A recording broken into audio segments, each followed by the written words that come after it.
She left everything behind: family, comfort, her future, and never went back home. Her name was Amy Carmichael, an ordinary woman, but with an extraordinary faith. She didn't chase fame nor recognition. She went after souls, especially the ones no one wanted to see. And it was there, in the hot and dangerous lands of India, that God wrote one of the most powerful stories in Christian history, a story of surrender, courage, and love that would echo through generations. But before we understand the impact she had, we need to see what led her to take that step, a step that would change everything. Brothers and sisters, this video isn't just about a missionary. It's about what happens when someone dares to say to God, "Not my will, but yours be done." And if you also want to live that kind of surrender, write down in the comments, "Lord, use me however you want." Amy Carmichael was born in Milliel, a small seaside village in Northern Ireland, in 1867. She was the daughter of David and Catherine Carmichael and grew up in a simple Christian home, one deeply rooted in faith. Her father was a flour merchant, and her mother, a woman of prayer, the kind of quiet faith that shapes the hearts of children without many words. From an early age, Amy learned the value of devotion and obedience. Mornings in her home began with family prayers and scripture reading. She grew up hearing missionary stories and dreaming of living a faith that was more than words, a faith marked by compassion and surrender. Yet, even in that spiritual atmosphere, Amy wasn't without struggles. She had fragile health and a shy nature. She was small, ordinary, without wealth or connections. No one could have imagined that God would choose that young Irish girl for something so great. But that tender heart would soon be tested. When Amy was just over 18, her father's business faced a severe financial crisis, and shortly after, he passed away. The family, once stable, suddenly found themselves struggling. It was a time of loss and uncertainty, but also of spiritual growth. Amy began to realize that true faith isn't proven on easy days, but in seasons of scarcity and pain. And it was in that season that she learned the value of complete dependence on God. Soon after, the family moved to Belfast, the largest city in Northern Ireland. There, Amy encountered a reality completely different from her rural childhood. In the industrial streets, she saw poor young women wrapped in dark shawls, returning from long days of labor, exhausted, invisible to society. That image pierced her heart. While others looked away, Amy began to pray, "Lord, what can I do for them?" At first, she simply watched, helped quietly, handed out food and comfort. But the more she got involved, the more she realized those young women needed more than bread. They needed hope. So naturally, small gatherings began. Amy invited a few of them for talks and simple readings. She spoke about the love of Christ, about dignity and faith. Slowly, the group grew. These young women were known as shawlies because they covered their heads with shawls instead of hats. No church easily welcomed them. Many looked down on them for their poverty. So Amy rented a small warehouse and turned it into a place of refuge. There, the shawlies sang hymns, read the Bible, and received the attention the world had denied them. What began with a handful of girls soon became a movement, gathering hundreds, and Amy, still so young, was already seen as a kind and compassionate leader. But brothers and sisters, God wasn't just using Amy to reach those women. He was shaping her heart. Every act of obedience, every gesture of compassion, every tearful prayer was part of divine training.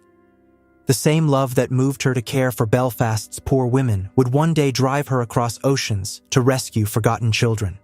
Amy didn't know it yet, but that small group of factory girls was only the beginning. What God was about to do in her life would cross borders and take her to a place where her compassion would be tested like never before. The ministry among the shawlies had flourished, yet Amy began to feel that God was calling her to something beyond the borders of Ireland. She started reading about foreign missions and studying the stories of men and women who had left everything to take the gospel to distant lands. The accounts of Hudson Taylor, founder of the China Inland Mission, especially moved her. She understood that the gospel couldn't remain confined to the British Isles.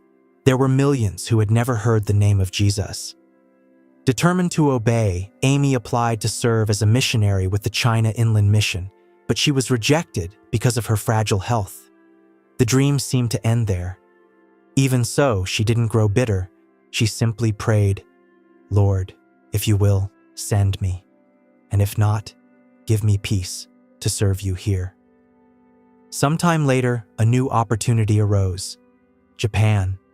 Amy left full of faith, believing she was finally at the center of God's will. But illness, cultural shock, and exhaustion soon forced her to return home. It was a time of confusion and silence, but also of purification. Then, in 1895, a new invitation arrived, this time to India. She didn't know what awaited her, but she was certain that God was calling. She left with few resources, no guarantees, and no plans to return. As the ship drifted away from the shore, Amy wrote, "My life belongs to Christ. Wherever he sends me, that will be my home." The young Irish woman didn't yet know it, but that was her final farewell to her homeland. She would never return, and when she stepped onto Indian soil, Amy wouldn't just encounter a new country, she would face the spiritual battlefield that would mark her story forever. When Amy Carmichael arrived in India in 1895, the impact was immediate. The heat, the poverty, the customs, the language, everything was different. But nothing shocked her as deeply as what she discovered shortly after, a religious system that used children in pagan rituals within Hindu temples. These girls, some only 6 or 7 years old, were offered as gifts and forced to live imprisoned, serving priests and idols. Amy was heartbroken. She wept alone, asking God how such a thing could exist. Yet amid the pain, she heard a firm conviction within her heart. You were brought here for them. The first girl Amy rescued was named Preena. She had escaped from a temple, wounded and terrified, and found shelter in Amy's home. When the priests discovered it, they came demanding the girl's return. Amy, though weak and alone, answered with courage, "She belongs to God, and no one can take her from his hands." That moment marked the beginning of a silent war, not against people, but against a system of darkness rooted for centuries. Amy began hiding and caring for other girls in secret, risking her own life. Local authorities pursued her, yet nothing could stop the compassion burning within her. Brothers and sisters, true love always comes with a cost, and Amy was willing to pay it. She soon realized that rescuing wasn't enough. The girls needed a home. So she began dreaming of a safe place where those children could grow up free and loved. That's how the home she would call Dohnavur Fellowship, the House of Love, was born. There, Amy dressed like Indian women, spoke the local language, and lived among the children as a mother. They called her Amma, which in Tamil means mother. What began with one runaway girl became a refuge for hundreds. But that beautiful work, full of grace, also stirred hatred and opposition. With every rescue came new threats. Even so, Amy never backed down. Her journal from that time reveals her steadfast spirit.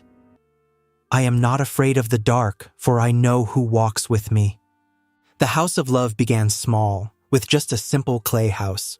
But little by little, it grew into an entire village, dormitories, a school, an infirmary, and a chapel. She dressed like the Indian women, spoke their language, and ate their food. She didn't live as a foreigner, she lived as a mother. The children called her Amma, the Tamil word for mother. She trusted that God would provide every need, and he always did.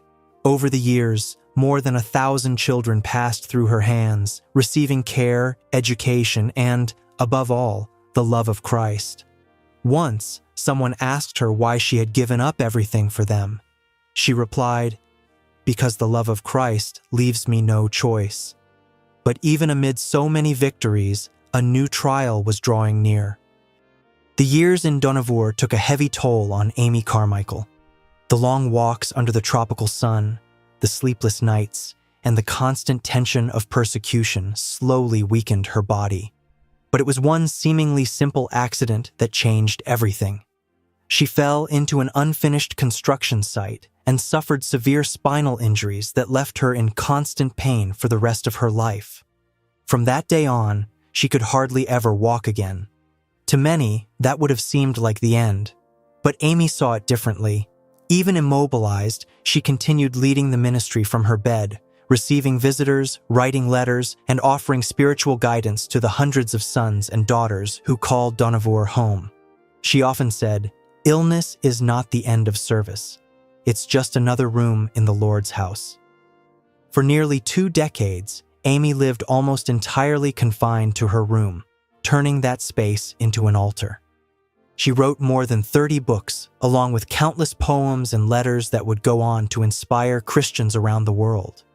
Her words spoke of surrender, prayer, and trust in God, even when the body fails. In one of her most well-known notes, she wrote, "Missionary life is simply a chance to die." To her, that didn't mean giving up on life. It meant dying to herself daily, living only for God's will. Brothers and sisters, Amy's testimony during that season reminds us that true spiritual power doesn't come from strength, but from surrender. Even when she could no longer walk, she remained a beacon of light to everyone around her. Each visitor who entered her room left deeply moved by her quiet conviction. God doesn't make mistakes, and if He's kept me here, it's because there's still something to be done. That room of pain became the center of a great work of faith. From there, Amy guided decisions, inspired new missionaries, and wrote words that would echo through generations. And while her body grew weaker, her spiritual influence only grew stronger.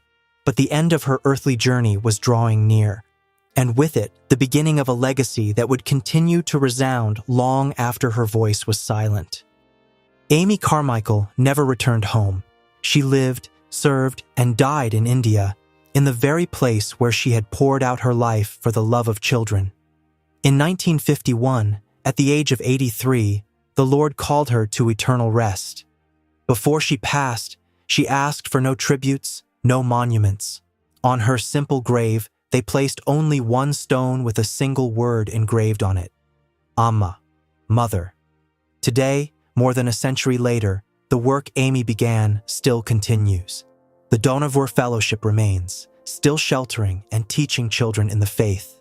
Her books are still read, her prayers still inspire, and her example stands as a reminder that true greatness is found in serving. Brothers and sisters, Amy Carmichael wasn't driven by ambition, fame, or earthly rewards. She was driven by a love the world cannot understand, a love that surrenders, that gives, that endures. A love that's born when someone prays with a sincere heart, and that's why her life continues to echo through the centuries. Maybe the Lord won't send you to India, but He may be calling you to love right where you are, to care for the forgotten around you, to stay faithful even when no one is watching. Amy lived a life of prayer and total surrender, and that is what the Spirit is calling you to rediscover. If you desire to live that kind of intimacy with God, God bless you. And may your life be marked by the same surrender that marked Amy Carmichael's.